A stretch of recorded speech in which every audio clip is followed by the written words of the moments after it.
Mesdames, Messieurs, la politique portée par la ville de Saint-Raphaël et voulue par notre maire Frédéric Masquelier favorise l'accès des enfants à un parcours culturel nourri de rencontres dans les structures culturelles municipales. L'éducation artistique et culturelle fait partie intégrante de notre politique depuis de nombreuses années. Le 100% EAC, mis en place depuis 1 an, est une évolution naturelle qui traduit l'investissement de toutes les équipes. Elles sont mobilisées en transversalité au service des jeunes de Saint-Raphaël.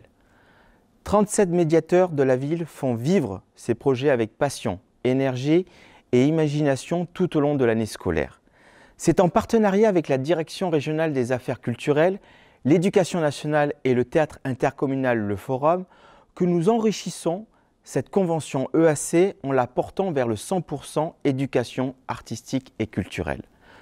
Je tiens à les remercier pour leur implication dans ce projet. Ce dispositif EAC vise à donner plus de cohérence et d'efficacité aux offres culturelles à destination des enfants, des jeunes et des étudiants.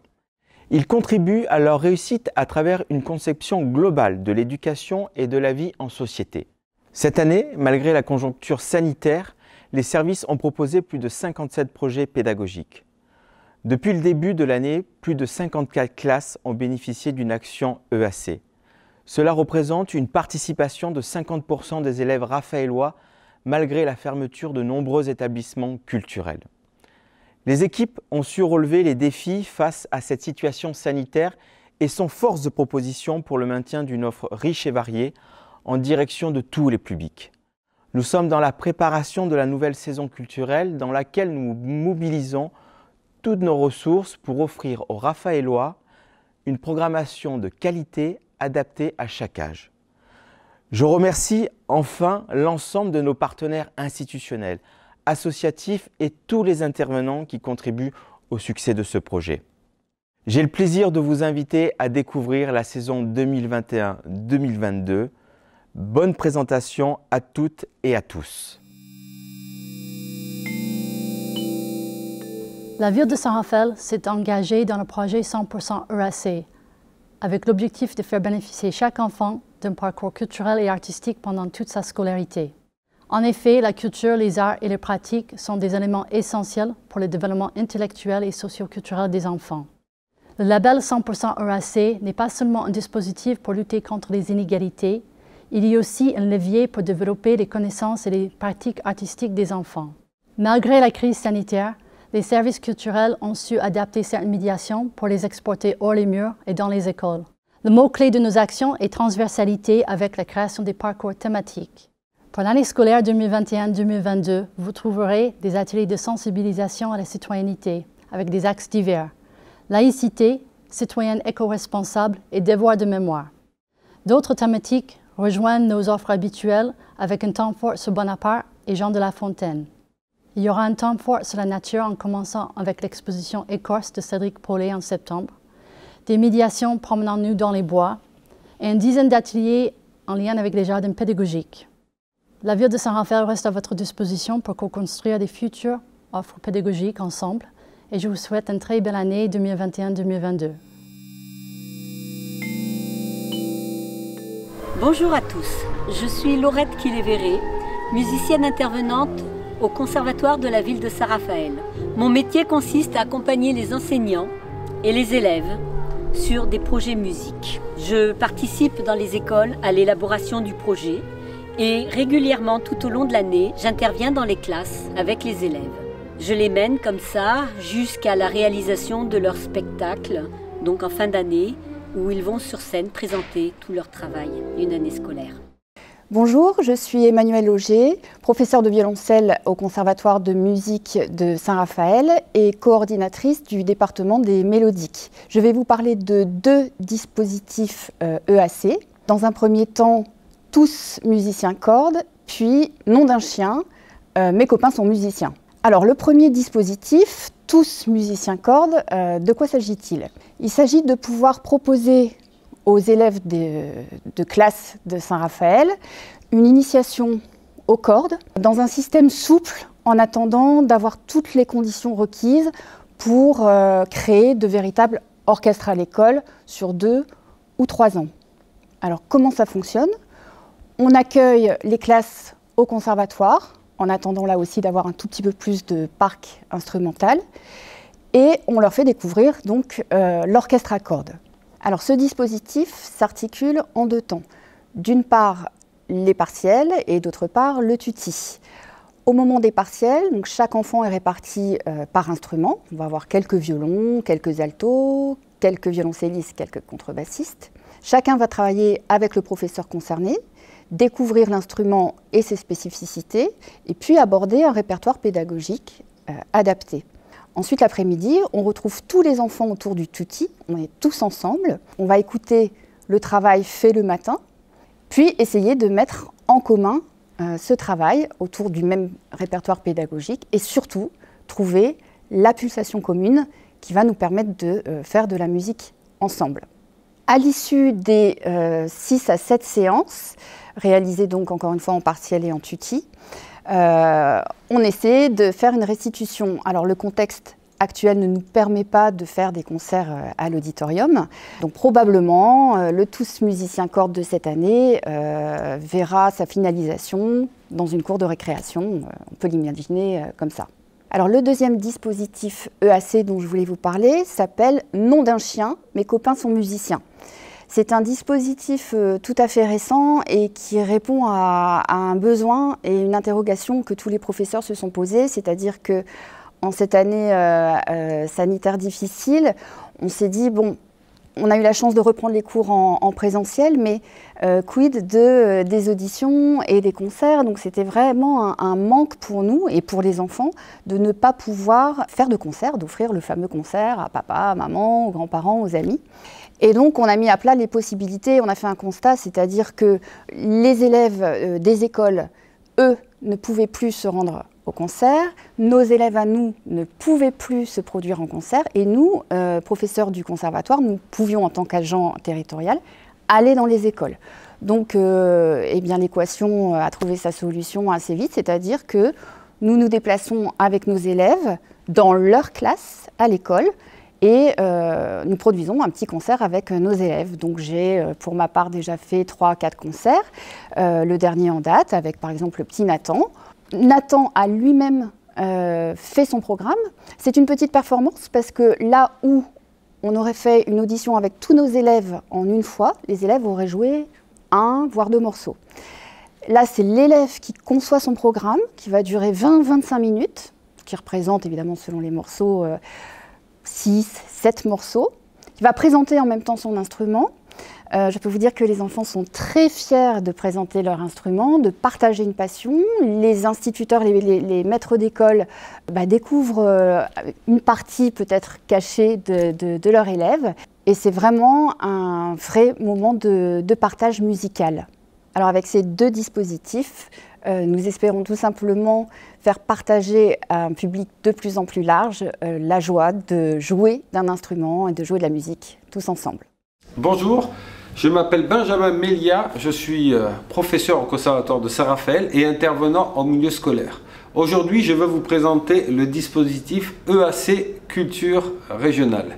Il s'agit d'accompagner vos élèves durant 30 à 40 minutes et 6 semaines autour de la question de la culture régionale, ceci abordé de manière plutôt vaste. Par exemple, il va s'agir d'apprendre des chansons provençales, d'une part, de présenter un certain nombre d'instruments de musique de Provence et des pays d'Oc, comme l'accordéon diatonique, le galoubet tambourin, le fifre, la cornemuse aussi, et d'autres surprises.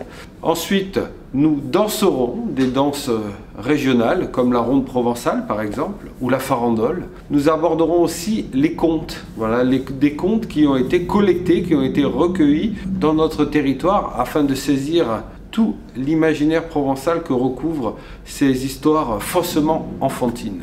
J'espère vous y retrouver, je vous souhaite une bonne fin de journée.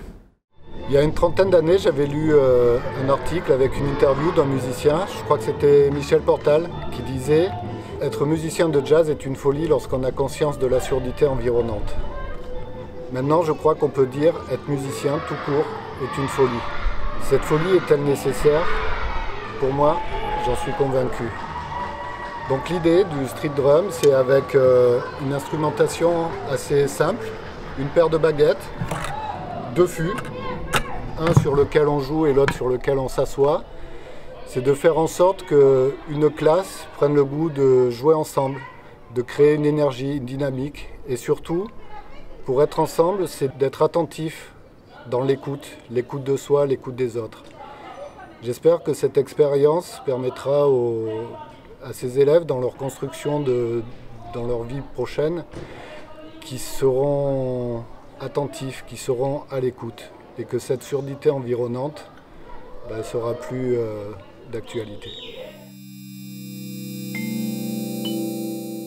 Bonjour à toutes et tous, je suis Sandrine Lebel, responsable de la programmation culturelle jeunesse de la médiathèque de Saint-Raphaël.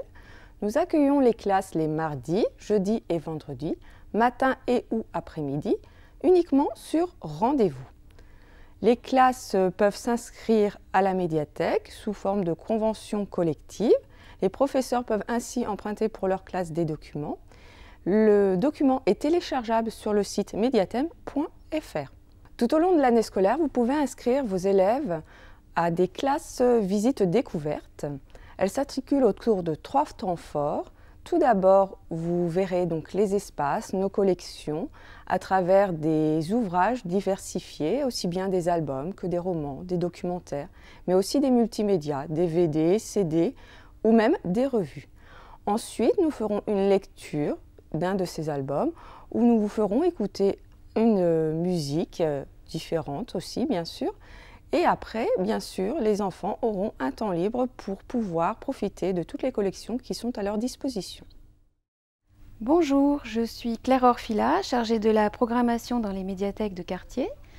Aujourd'hui, je vous présente l'offre EAC à destination des écoles de proximité dans les quartiers de l'Aspet, Aguet, Boulouris et Le Dramont. Une offre qui est proposée aux classes et aux enseignants qui peuvent se déplacer à pied dans les médiathèques de quartier. Et nous serons 2 personnes à vous accueillir dans ces médiathèques, moi-même et ma collègue Fatia Felag, qui est responsable de la médiathèque de l'Aspet. Pour démarrer notre programmation dans les médiathèques de quartier, nous vous proposerons dès la rentrée de travailler autour de la thématique de l'arbre. Donc un thème sélectionné en lien avec l'exposition de Cédric Paulet sur les écorces qui aura lieu en salle Raphaël. Et donc à partir du 1er octobre jusqu'au 26 novembre, nous vous accueillerons dans les médiathèques de quartier où nous pourrons nous déplacer pour travailler autour du thème de l'arbre dans toutes ses dimensions, que ce soit la sensibilisation à l'environnement, la biodiversité, mais également le thème de l'arbre à travers la littérature, le conte, l'illustration. Et donc nous travaillerons sur le thème de l'arbre dans toutes ses dimensions, et notamment dans l'album jeunesse. Alors par exemple, ça peut être avec cette très bel album de Cynthia Alonso, Sous la canopée, qui nous parle des arbres et légendes du monde entier. Donc un très bel album. Cela concernera donc les niveaux cycle 1 et cycle 2, de la grande section jusqu'au CM2. Et qui au final se termine par une forêt, on va dire, qui représente toutes les essences du monde entier. Et donc l'objectif, ce sera aussi dans cet atelier de proposer aux élèves de créer un arbre qui leur ressemble, en s'inspirant évidemment des livres qu'ils auront découverts avec nous. Et ils pourront à la fin créer une forêt, tous ensemble, afin de travailler sur une œuvre collective. Pour terminer l'année 2021, donc dans les quartiers, nous vous invitons à venir découvrir une exposition sur le chocolat et sur le thème de la gourmandise. Donc c'est une exposition récente qui nous est prêtée par la Bibliothèque départementale des Alpes-Maritimes et qui s'adresse plutôt au cycle 3. Et cette exposition retrace en fait du début à la fin les secrets de la fabrication du chocolat, depuis la culture à travers les pays qui sont concernés, jusqu'à nos assiettes et voilà comment ça se passe. Et l'objectif, c'est quand même aussi de sensibiliser à l'alimentation durable et responsable, puis nous donner envie aussi de déguster du bon chocolat. Voilà. Donc cette exposition sera accessible à la salle polyvalente du Dramont et ce sont les classes des écoles de quartier de l'Aspet, Aguet, Boulouris et le Dramont qui pourront y être accueillis entre le 2 et le 18 décembre 2021. Afin de compléter l'offre autour des grandes thématiques sur l'année dans les médiathèques de quartier, nous vous proposerons également des médiations à la carte tout au long de l'année, donc sur rendez-vous. Ces médiations seront à préciser avec l'enseignant au niveau des contenus, mais par exemple nous pouvons vous présenter une médiation autour des beaux abécédaires, des abécédaires un peu emblématiques de la littérature de jeunesse, avec par exemple ici un abécédaire pop-up de Marion Bataille qui est assez spectaculaire. Voilà. Ça pourrait être aussi l'occasion dans cette séance de proposer aux élèves de réaliser un abécédaire collectif sous forme d'atelier créatif, par exemple. On a aussi la possibilité de travailler sur les contes traditionnels et de vous apporter une illustration originale du fonds Artothèque de la médiathèque. Donc là, par exemple, nous pouvons travailler sur la thématique du loup dans l'album jeunesse à partir de cette illustration originale de Cécile Gambini et de la même façon proposer à la classe de réaliser un loup sous la forme d'un atelier créatif et également de réaliser une œuvre collective. Donc ça, ce sont des possibilités à affiner avec l'enseignant sur rendez-vous tout au long de l'année. Donc au printemps 2022, nous vous proposons de célébrer la nature avec l'exposition Merveilleuse Nature qui aura lieu entre mars et avril, aussi bien à la médiathèque centrale que dans les médiathèques de quartier. Cette exposition en fait est constituée de très belles illustrations originales issues du fonds Artothèque de la médiathèque. Donc c'est vraiment une très grande richesse et une chance en fait de pouvoir travailler à partir de ces illustrations sur le thème de la nature, donc faune, flore, animaux, à travers l'imaginaire et l'album. Cette exposition pourra donner lieu donc à des visites commentées, mais également des ateliers créatifs autour de ces très belles illustrations et également proposer la découverte de très beaux albums. Par exemple ici, Mon arbre à secret, donc un système de livres vraiment d'artistes, où vous avez une mise en scène très globalisée et très riche, différents systèmes de support, voyez, qu'on peut découvrir au fur et à mesure des pages, le système calque aussi, voilà, les textes à bulles, bien sûr le pop-up aussi que nous trouvons également dans ce livre merveilleux sur les papillons. Et nous avons aussi des albums qui permettent de découvrir les illustrations que nous aurons tout au travers de notre exposition. Par exemple, voilà cet album Kimono blanc, illustré par Pierre Mornay, dont nous avons une illustration originale à la médiathèque qui sera exposée. Voilà. Ce sera l'occasion de découvrir toutes ces belles œuvres, originales ou pas, mais nous ferons ça avec plaisir. La médiathèque propose aussi des visites à projets éducation artistique et culturelle. Ces projets doivent être validés par l'éducation nationale, donc les profs doivent s'enregistrer auprès de leur ministère pour pouvoir y participer. Nous avons tout d'abord un premier projet qui nous tient très à cœur, c'est le brevet du citoyen de Fréjus-Saint-Raphaël, qui se décline en 6 temps forts, très importants ces temps forts, et aboutiront à un concours d'art oratoire, qui est vraiment l'aboutissement de ce projet. Les enfants devront ainsi aborder la partie antiquité historique de la Rome antique. Donc. Ils devront aussi, dans le cadre des Jeux olympiques, faire des parcours sportifs, notamment de la natation et de la course à pied. Ils devront aussi apprendre la frise historique de l'Antiquité, apprendre des fables d'Ésope et de Jean de La Fontaine, aussi lire des livres correspondant à cette période de la Rome antique. Et enfin, donc écrire un petit article imposé avec des thématiques bien précises sur la Rome antique. Les grands gagnants sélectionnés par leur classe pourront ainsi participer à la finale qui se déroulera donc au Théâtre romain de Fréjus en juin 2022. La médiathèque jeunesse organise un second projet très important qui est celui des petits champions de la lecture. Il est organisé à destination des élèves de CM2. Ce sont également les professeurs qui doivent s'inscrire auprès du ministère de l'Éducation nationale pour pouvoir y participer. Les petits champions de la lecture sont consacrés à la lecture, à l'oral et mettent en valeur la langue française. Les élèves de CM2 inscrits au projet sont sélectionnés chacun dans leur classe.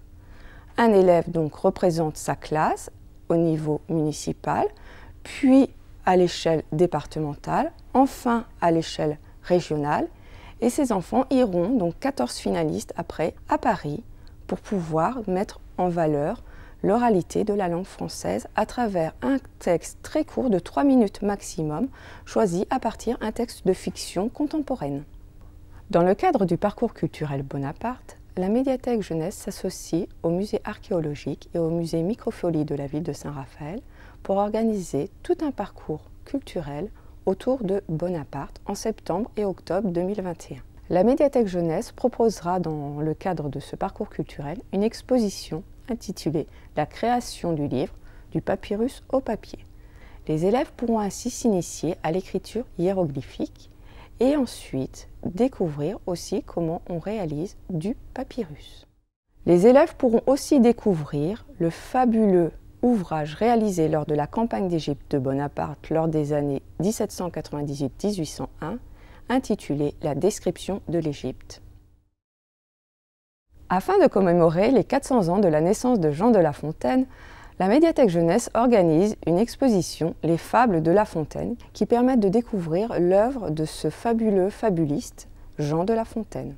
Cette exposition permettra de découvrir ses œuvres très riches et son bestiaire. Dans un second temps, les enfants pourront réaliser différents masques autour du bestiaire de Jean de La Fontaine et aussi participeront à des jeux interactifs autour de son univers. La ville de Saint-Raphaël propose en mars 2022 un festival de la bande dessinée. La médiathèque jeunesse veut participer à cet événement en organisant une exposition dans la combi de Thomas Pesquet. Cette bande dessinée est réalisée et illustrée par Marion Montaigne, une spécialiste de la vulgarisation scientifique. Cette exposition met en scène l'astronaute français Thomas Pesquet, qui est connu au niveau international. Cette exposition se terminera par le visionnage d'un documentaire autour du monde aérospatial. Dans le cadre du festival Street Art du mois de juin intitulé Résonance urbaine, la médiathèque jeunesse s'associe à cet événement en proposant une exposition intitulée Le Street Art, du graffiti aux installations. Elle présente des artistes de street art et interroge sur ce monde un peu particulier qu'est donc l'art urbain. Détérioration, art engagé, street culture, là est la question. En tout cas, le street art a pris le pouvoir des rues. La médiathèque jeunesse propose aussi différents ateliers qui sont déclinables tout au long de l'année. Vous pouvez venir à la médiathèque y assister ou réaliser ces ateliers dans vos classes. L'atelier apprenti citoyen propose aux enfants d'être sensibilisés à la citoyenneté et à la laïcité. Cet atelier permet aux élèves d'échanger, de débattre au sujet de ces grands thèmes forts que sont la liberté, l'égalité et la fraternité. Ils pourront aussi échanger autour du vivre ensemble et de la citoyenneté. Ces ateliers proposent des vidéos, des lectures et des jeux interactifs. Chaque jeu interactif est bien sûr adapté au niveau scolaire des élèves. Des quiz autour de l'histoire de France seront ainsi proposés, des mémorises, des jeux de cette famille. Tout cela pour permettre toujours cet échange autour des grands thèmes forts que sont la liberté, l'égalité et la fraternité. L'atelier Citoyens du monde permet aux élèves de découvrir le monde. L'atelier propose dans un premier temps aux élèves de découvrir différents documentaires, notamment des atlas, soit géographiques, soit historiques, qui leur permettent de voir ce qu'est le monde d'aujourd'hui. Les élèves s'initient dans un second temps à l'utilisation des tablettes numériques. Grâce à l'application Barefoot Atlas, les élèves pourront découvrir le monde sous images 3D. Ils pourront découvrir des monuments, des villes, des peuples, des langues. Tout cela en axant leurs doigts sur un endroit précis de la carte qu'ils ont sous leurs yeux. Ils pourront ainsi découvrir et explorer un monde attrayant et tournant grâce à des icônes animées, des images sonores, de la musique et d'autres effets spéciaux qu'ils auront tout l'usage de découvrir au travers de cette animation. Les élèves aussi pourront découvrir sur leur tablette numérique l'application Google Earth. Elle leur permettra de voir ce qu'est le monde à travers des applications aussi en 3D et un simulateur de vol. Les élèves sont enfin sensibilisés à la chronobiologie et au sommeil par le biais de 3 activités à la fois ludiques et pédagogiques. Un quiz, un memory et également un jeu plateau autour de l'horloge du vivant. Les élèves sont ainsi amenés à s'interroger sur ce qu'est la chronobiologie, aussi bien chez les êtres humains que chez les animaux. Ils découvrent ainsi leur propre rythme de vie et peuvent échanger, débattre sur leur façon de vivre. Des courts-métrages sont ainsi proposés aux élèves afin de pouvoir enrichir leurs connaissances sur ce thème. Grâce à ces échanges, les élèves peuvent ainsi comprendre et appréhender leur propre corps, comprendre leur rythme de vie et l'importance du sommeil. Les élèves apprennent aussi la saisonnalité des fruits et des légumes. Cette connaissance leur permettra d'avoir une bonne hygiène de vie et de s'assurer une vie équilibrée. La médiathèque jeunesse vous propose ainsi une programmation culturelle riche et variée. Donc je vous souhaite une belle année à nos côtés. Bienvenue au musée archéologique de Saint-Raphaël. Venir au musée, c'est découvrir le temps qui a passé de l'Antiquité à aujourd'hui. Venir au musée archéologique, c'est connaître l'histoire de son territoire. Venir au musée, c'est travailler en séance avec le médiateur du musée, qui va travailler sur un projet éducatif, qui va le construire et qui va même faire des liens avec les autres médiateurs de la commune et des établissements culturels. Venir au musée archéologique, c'est aussi venir pique-niquer dans un endroit magnifique, au pied de la tour, dans le jardin du musée archéologique. Pour la préhistoire, nous proposons 3 séances. L'art à la préhistoire, comme ici avec ce menhir que l'on a découvert dans le massif de l'Estérel.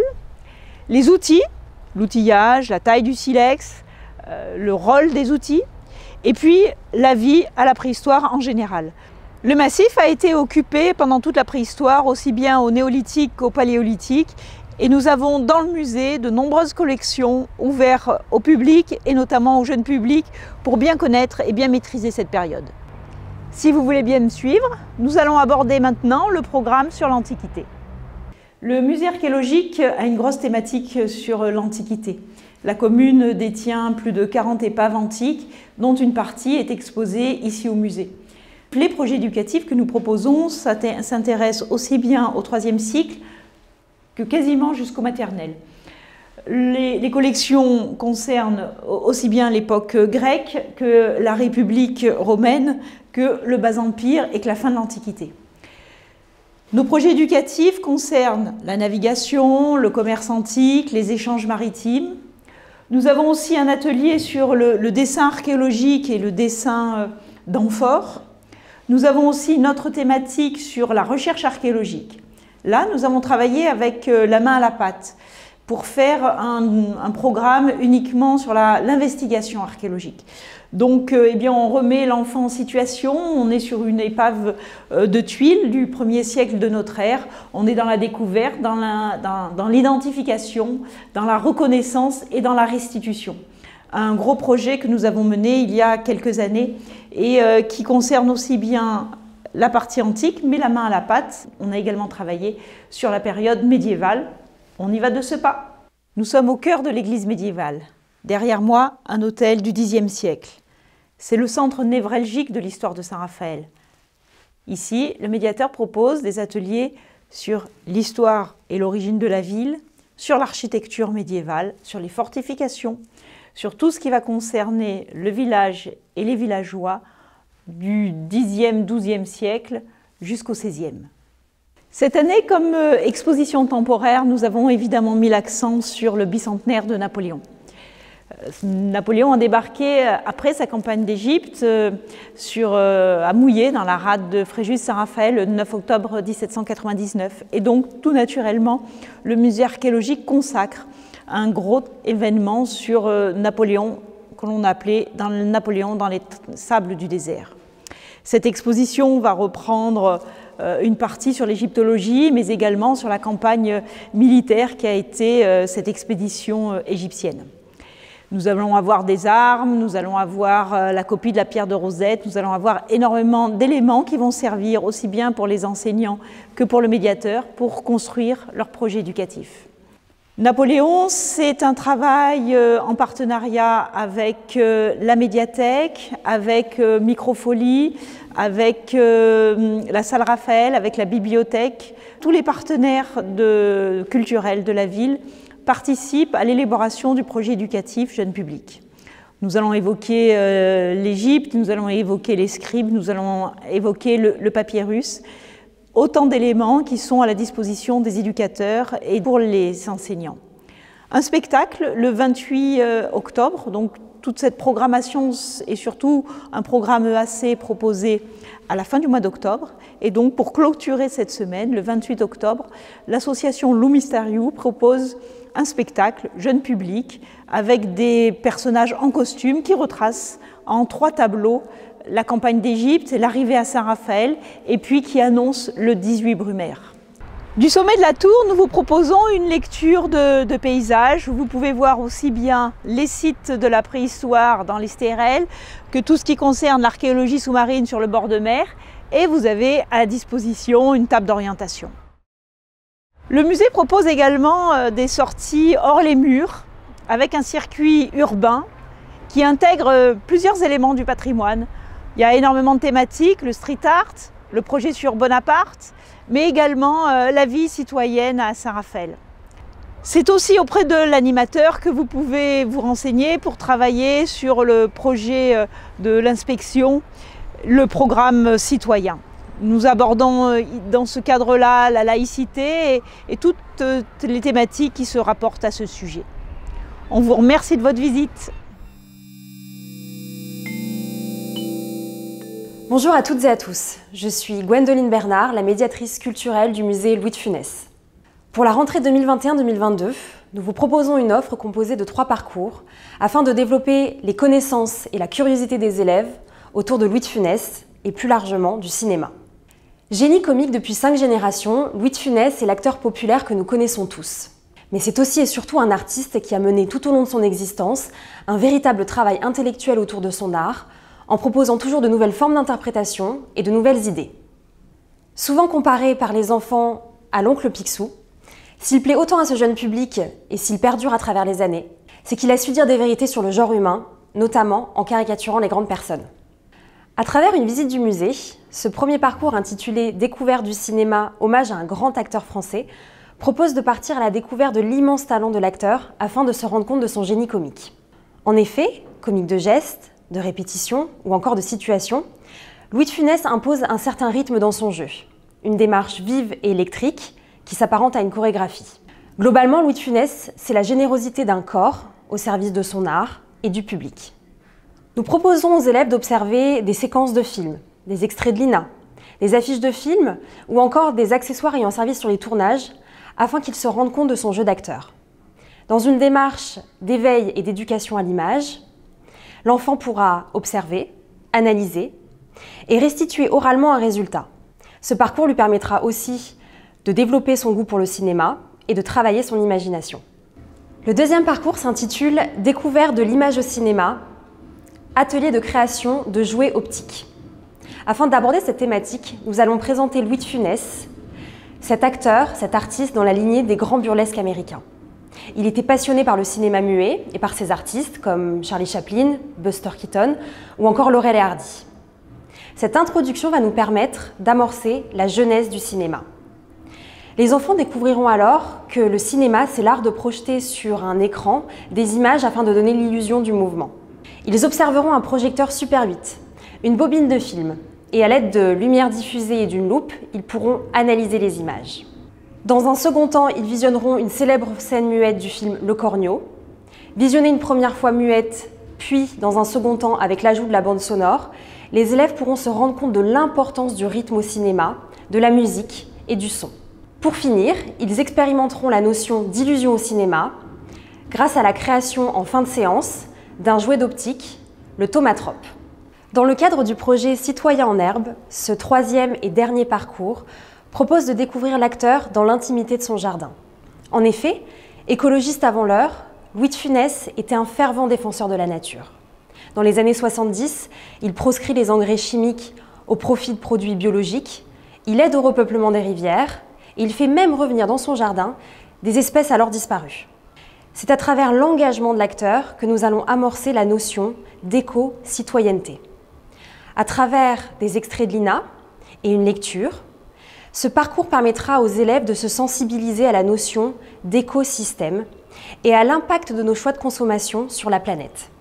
En fin de séance, les élèves pourront participer à un atelier de reproduction sur papier d'une espèce qui peuplait alors le jardin de Louis de Funès. Merci de votre écoute. Je vous dis à très bientôt au musée Louis de Funès. Bonjour à toutes et tous. Bienvenue au musée numérique Microfolie de Saint-Raphaël. Cette galerie d'art virtuel propose à vos élèves une expérience riche et variée pour compléter leur parcours d'éducation artistique et culturelle. Tout au long de l'année, nous vous proposerons des liens avec les partenaires de Saint-Raphaël, des contenus adaptés aux temps forts, notamment en septembre et octobre avec Bonaparte et l'Égyptomanie, organisés par le musée archéologique de la ville, l'arbre et la nature sous toutes ses formes, en lien avec l'expo de la salle Raphaël et de la médiathèque des photographies de Cédric Paulet. Nous célébrerons aussi le 400e anniversaire de Jean de La Fontaine à travers un bestiaire qui lui sera réservé. Nous évoquerons la laïcité avec une playlist qui s'intitule L'art d'être citoyen. Et enfin, nous vous proposerons des contenus avec notre partenaire Aglocène Junior. À bientôt, à la folie! La salle Raphaël est un espace consacré aux expositions temporaires. Elle témoigne de la volonté de sensibiliser le grand public à la pluralité des langages plastiques. La programmation scolaire commence dès le 14 septembre avec l'exposition Écorce de Cédric Paulet. Celle-ci propose un regard esthétique sur les arbres, les écorces et les objets ethnologiques. Elle inaugure un temps fort autour de la nature. Plusieurs événements dans toute la ville de Saint-Raphaël seront en lien avec ce thème-là, celui de la nature. Il y aura le Land Art au Crêpes, des ateliers et des expositions au quartier des Arts, une exposition à la médiathèque de Saint-Raphaël. L'association Hors les Murs fera également un événement à Beau-Rivage. Il y aura plusieurs événements autour de cette exposition-là. Et à la salle Raphaël, il y a un dossier de médiation avec plusieurs propositions de spectacles, d'ateliers, de conférences qui seront proposées également à tous les publics tout le long de l'exposition. La deuxième exposition de cette année scolaire s'intitule La forme du vent. Elle est de l'artiste Melissa Rosingana, lauréate du prix de la ville de Saint-Raphaël à l'Elstir 2019. L'artiste plasticienne aborde son travail comme une quête de l'environnement et de l'impact que celui-ci a sur son individualité, sur son intériorité. Comme l'eau qui sculpte les pierres dans le lit de la rivière, les expériences façonnent les personnes. Ce qui se passe dans l'environnement ne disparaît pas, mais persiste dans l'existence individuelle. Les objectifs visés par cette exposition sont tout d'abord apprendre à regarder et à déchiffrer un langage plastique propre à un artiste contemporain. Les thèmes qui y sont abordés sont l'écologie, l'écosystème, l'expérience individuelle dans l'environnement, notre rapport à la nature et la représentation de l'invisible dans quelque chose de concret qui est l'œuvre d'art. La troisième exposition proposée dans ce parcours scolaire s'intitule « Regards croisés ».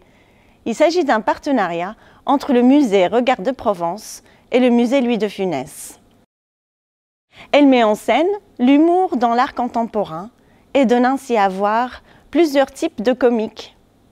Le comique de geste, les comiques de situation, comiques de mœurs, de caractère, de répétition.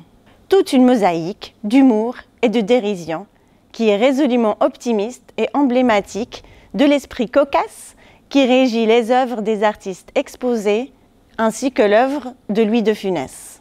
Le thème principal de cette exposition-là est l'humour dans l'art en général et plus précisément dans l'art contemporain.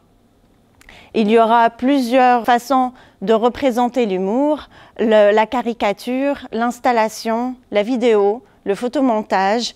Une partie de l'exposition vient de la collection Regards de Provence et l'autre partie de celle du musée Louis de Funès de Saint-Raphaël.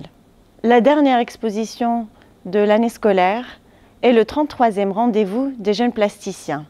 Elle est co-organisée par la ville de Saint-Raphaël et l'association Elstir. Il s'agit d'un concours de jeunes plasticiens et présente un panorama de la création contemporaine. Les thèmes qui sont abordés sont les arts plastiques, le parcours d'études des arts, la création contemporaine et les techniques à l'œuvre dans l'exposition. Pour chacune des expositions proposées dans le catalogue EAC, il y aura 30 créneaux scolaires qui seront ouverts, qui s'adressent aux élèves de la maternelle jusqu'au lycée. Les créneaux sont réservables par téléphone ou par courriel. La durée de la séance est d'1 heure. À l'issue de chaque visite, un atelier est proposé aux élèves, dans l'attente de vous retrouver à la salle d'exposition Raphaël. Bonjour, Alexandre Guy, directeur adjoint des affaires culturelles. En matière de street art, dans le cadre de cette offre d'éducation artistique et culturelle, la première action va concerner l'initiation au street painting. En amont du Festival de la Craie de juin 2022, nous proposons à 2 classes de bénéficier de l'initiation au dessin en classe par des artistes de la Tribu des Arts.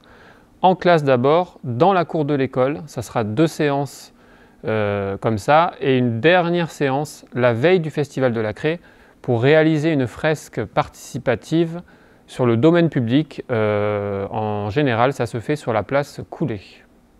Une deuxième activité qui est proposée aux scolaires dans le cadre du street art, c'est une rencontre avec les artistes du mur, ce fameux mur modulable urbain réactif qui est installé face au centre culturel et sur lequel des artistes urbains viennent réaliser des performances 5 fois dans l'année, début octobre, début décembre, début février, début avril et début juin.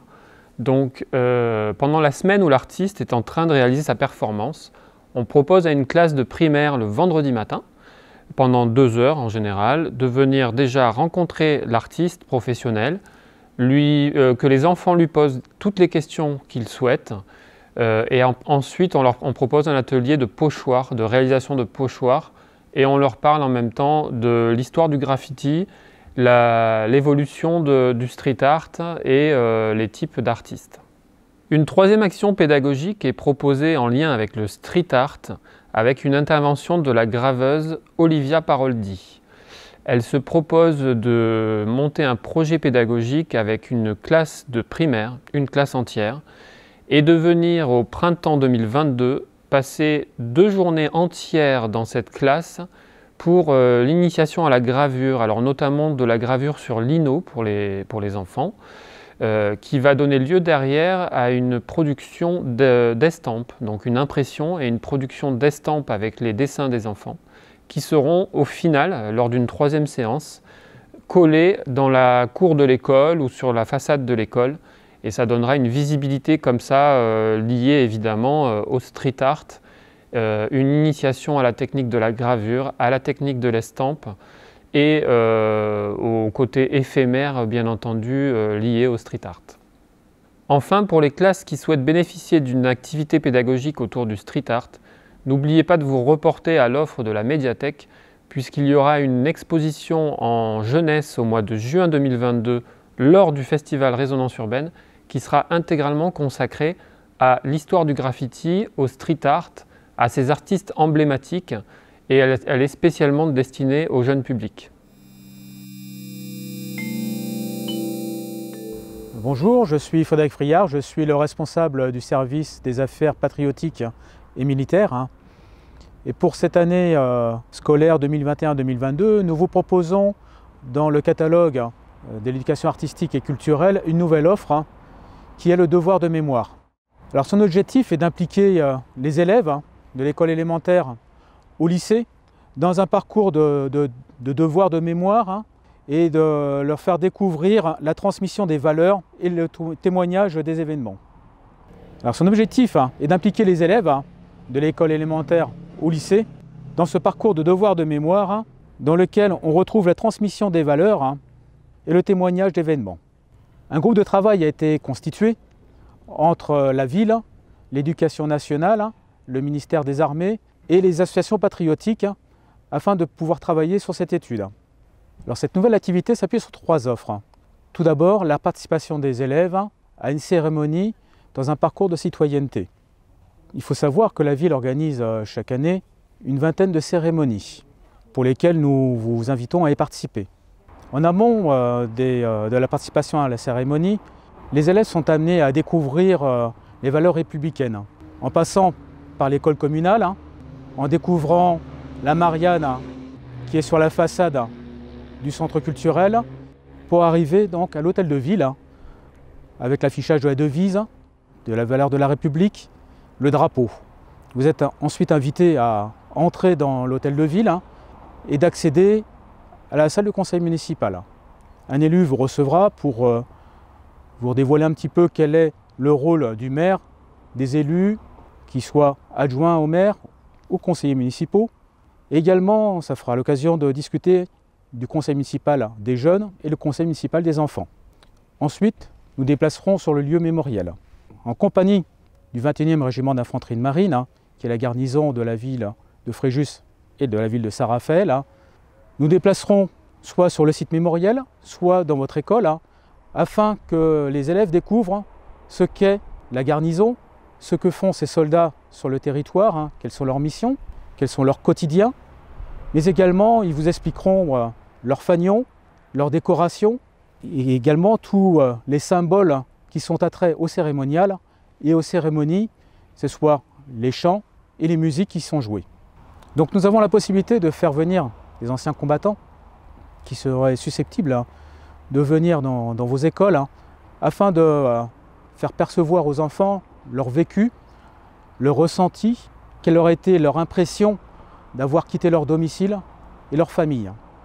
Les élèves, lors des cérémonies, seront des acteurs. Donc ainsi, nous vous sollicitons pour qu'ils soit lisent un texte, un poème, une lettre, ou alors participent par un chant, ça peut être l'hymne national, ou par un autre chant qui est attrait à la cérémonie. Alors cette offre aussi permet de travailler sur différentes composantes de la citoyenneté. Ainsi, on a des questionnements pour les élèves. Donc, pourquoi nous effectuons des commémorations, des cérémonies militaires? Pourquoi nous avons un hymne? Quel est l'objet de cet hymne? Quel est le symbole du drapeau français? Dans notre deuxième offre que nous vous proposons, c'est de participer à découvrir un site mémoriel de la commune. Pour exemple, vous avez le monument aux morts pour lesquels vous avez aussi bien la Première Guerre et la Deuxième Guerre qui est retracée.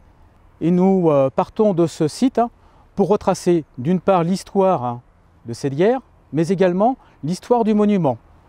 Pourquoi ce monument a été implanté à cet endroit? Pourquoi il a été déménagé sur la commune de Saint-Raphaël? Et nous vous invitons à faire des recherches, des investigations au sein de la commune, de par les archives, par notre musée numérique, Microfolie, ou par tout autre moyen du réseau social, pour découvrir quel est l'objet de ce monument. Enfin, la troisième offre est basée plus particulièrement sur l'activité du street art et de mettre en relation un fait mémoriel avec cet art urbain. Vous le découvrirez très prochainement sur la façade de l'école Mongeroustan, Nous allons effectuer donc un street art dans lequel sera valorisée donc, la période de résistance avec Jean Moulin. Et nous vous sollicitons pour cette offre et vous mettre en relation avec un graffeur qui vous expliquera d'une part sa mise en œuvre, le fait de faire un ouvrage de type street art, quel est l'historique de cet art et donc quel fait mémoriel nous pourrions conjuguer à cet art. La liste de nos offres n'est pas exhaustive. Ainsi, nous sommes à l'écoute pour toutes vos sollicitations ou toutes les interventions que vous souhaitez que l'on fasse. Bonjour à tous, je m'appelle Julia Toscano, je travaille pour la direction du cadre de vie et de l'environnement de la ville de Saint-Raphaël et à ce titre, je vais vous présenter les sujets que nous pourrons aborder en classe. Le premier thème proposé est celui de la gestion des déchets. On s'adresse uniquement aux grandes sections de maternelle sur une durée d'1 heure en classe. L'objectif, c'est à partir du contenu d'une poubelle d'étudier le devenir de ces déchets, le tri, la valorisation, le réemploi. Le deuxième thème proposé est celui de la gestion de l'eau. En classe, pour les primaires, sur une demi-journée, je vous propose de travailler autour des états de l'eau, du cycle domestique et du cycle naturel à travers des expériences et le retour de connaissances des enfants. Le troisième thème proposé uniquement pour les primaires est celui de la découverte de la laisse de mer, cet écosystème méconnu de la plage. Donc en classe, sur une demi-journée, je vous propose à travers une petite enquête, de redécouvrir les éléments qui la composent, ce à quoi elle sert, ce qui peut aussi lui poser quelques problèmes. Et ensuite, sur un deuxième temps, une intervention en extérieur sur une plage du quartier afin de pouvoir l'observer et d'associer une action de sensibilisation de la gestion des déchets. Enfin, le dernier thème proposé est celui de la forêt méditerranéenne. En classe, pour les primaires, sur une demi-journée, je vous propose de découvrir les essences qui composent notre forêt et les animaux qui y sont associés. Puis, dans un deuxième temps, de faire une sortie dans un espace boisé proche de votre école, afin de pouvoir, à travers une balade sensorielle, pouvoir observer ce que nous avons vu en classe et découvrir la gestion de la forêt de manière générale. Bonjour, la commune de Saint-Raphaël met à disposition 3 jardins pédagogiques. Un jardin dans le quartier de Val-Escure, le jardin de l'Île Verte. Un jardin au square Suaton en face du lycée Saint-Exupéry et le jardin La Forêt situé à Boulouris. Nous vous proposons différents ateliers d'1 heure, 1h30 dans ces 3 différents jardins en fonction de la situation de l'école. Ces ateliers sont adressés à des enfants de maternelle au CM2. 2 animateurs jardiniers proposent environ une dizaine d'ateliers de 1 heure, 1h30 pour des enfants de maternelle au CM2. Les professeurs d'école choisissent les ateliers en fonction de leur programme d'éducation nationale. Ces ateliers sont ludiques et l'animateur s'adapte en fonction du niveau des élèves. Donc bonjour, je vais vous énumérer les différents ateliers qui sont proposés aux scolaires. Donc nous avons en premier lieu le compost, les semis, les graines et le rempotage, les légumes et fleurs de saison, les animaux dans le jardin, les aromatiques, la peinture végétale et le land art, le quiz jardin, l'hôtel à insectes, les jardins médiévaux et de la graine à l'assiette. L'objectif de cet atelier est l'éveil des enfants à la découverte du vivant et de la nature afin de parfaire leurs connaissances.